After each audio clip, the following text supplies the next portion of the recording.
शादी करना चाहता हूँ। मैं अपने पापा की मर्जी के बिना शादी नहीं करूंगी, क्योंकि माँ के बाद उन्होंने ही मुझे माँ और बाप दोनों का प्यार दिया है। पायल पढ़ी लिखी सुंदर लड़की थी। उसके व्यक्तित्व में कुछ ऐसा आकर्षण था कि हर कोई उससे बात करना चाहता था। उसके पिता ने उसके भाई भाभी के मना करने के बावजूद उसे शहर भेजकर बीए तक पढ़ाया। फिर उसकी शादी की बात चलने लगी। कई अच्छे रिश्ते आए, लेकिन पायल खुद शादी को लेकर थोड़ी उलझन में थी। पापा, एक बात बोलूं? हाँ बेटा, बोलो ना। पापा, मेरे कॉलेज में एक लड़का था, राजीव, जो मुझे पसंद करता था और मैं भी उसे पसंद करती हूँ।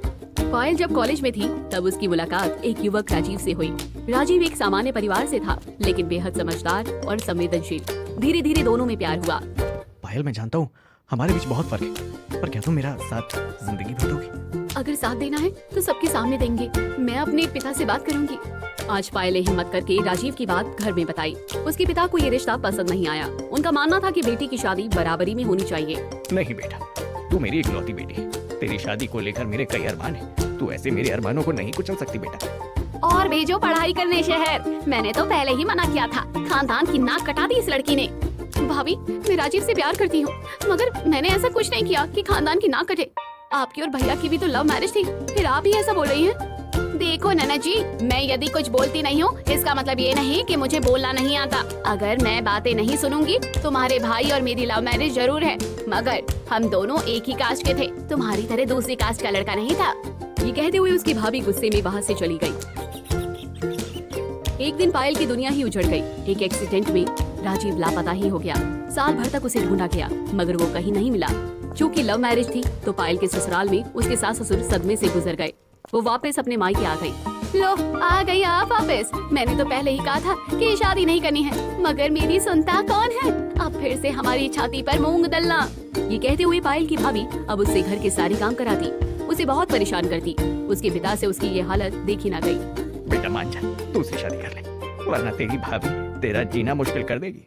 पापा, राजीव की कोई खबर नहीं है, न उसकी लाश मिली है। मुझे पूरा यकीन है वो जिंदा है। बेटा, यदि वो जिंदा होता तो लौट कर जरूर आता। तू जिद मत कर। क्यों तू अपनी जिंदगी से खिलवाड़ कर रही है? अपनी पापा की बातें सुन अब पायल ने बहुत विरोध नहीं किया। समाज और परिवार का दबाव पहले ही उसे तोड़ चुका था। वो दूसरी शादी के लिए तैयार हो गई।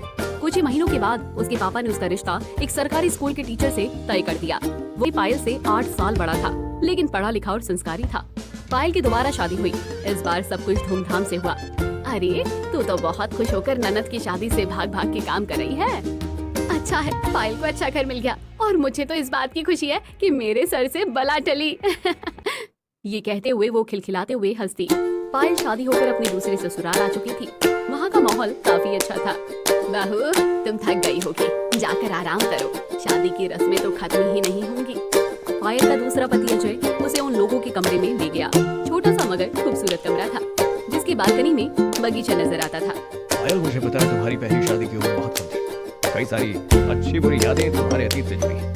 ठीक वैसे ही मेरा भी अतीत। उम्मीद है तुम भी मेरी तरह अपने अतीत को भूल कर आगे बढ़ोगे। पायल ने भी मुस्कुराते हुए अपनी गर्दन हाँ में हिलाई। दोनों अपने अतीत को भूल कर आगे बढ़ चुके थे। उनकी शादी को 3 साल हो गए थे। उनकी एक प्यारी सी बेटी भी थी, मगर तभी सब कुछ बिखर गया। राजीव उनकी जिंदगी में लौट आया था। पायल राजीव को अपने सामने देख अपनी होश खो बैठी थी। राजीव, कहाँ थे तुम? हम लोगों ने तुम्हें कितना ढूंढा। एक्सीडेंट के बाद में मुझे किसी ने हॉस्पिटल में भर्ती कर दिया था, जहाँ पर मेरे सिर पर लगी चोट की वजह से मैं बहुत दिनों तक कोमा में था। मगर जब होश आया तो मुझे कुछ भी याद नहीं था। मगर जैसे ही याद आया मैं तुरंत अपनी पायल के पास आया हूँ। कैसी हो तुम?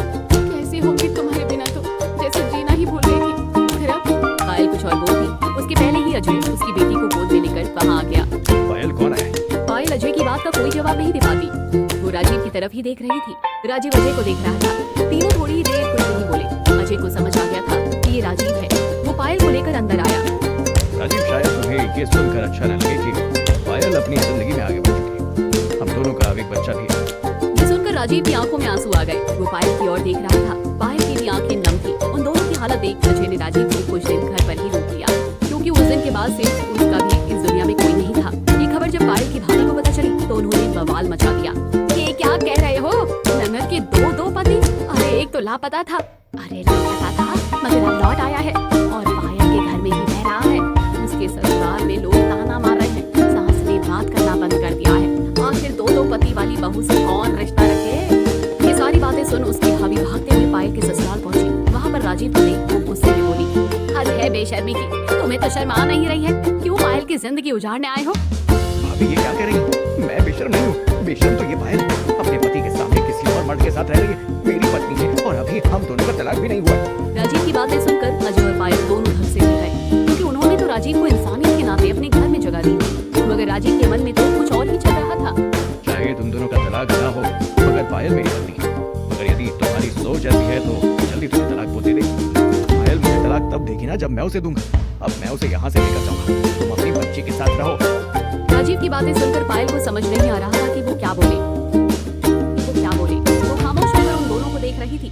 एक और उसका पहला प्यार है और दूसरी तरफ वो इंसान जिसने मुसीबत के समय उसे सहारा दिया। देख पायल, मैं सच कहती थी ना, ये राजीव तुम्हारे पति कहलाने के लायक ही नहीं है। इसे तलाक दे और इससे कहो कि पति की पत्नी होने का इल्जाम हटा दे। अरे भाभी, आप तो बेवजह परेशान हो रही हैं। पायल मेरी पत्नी है और मुझे उसे वापस ले जाने का पूरा हक है। अजय, तुम क्यों बीच में आ रहे हो? तुम्हारी बच्ची तुम्हारे पास है, तुम अपनी जिंदगी में आगे बढ़ो। राजीव, तुम्हारी बात सही हो सकती है, लेकिन पायल अब मेरी पत्नी है, कानूनी रूप से भी और भावनात्मक रूप से भी। तुम्हें इतना तो समझना चाहिए। राजीव, तुम ये सब क्या कह रहे हो?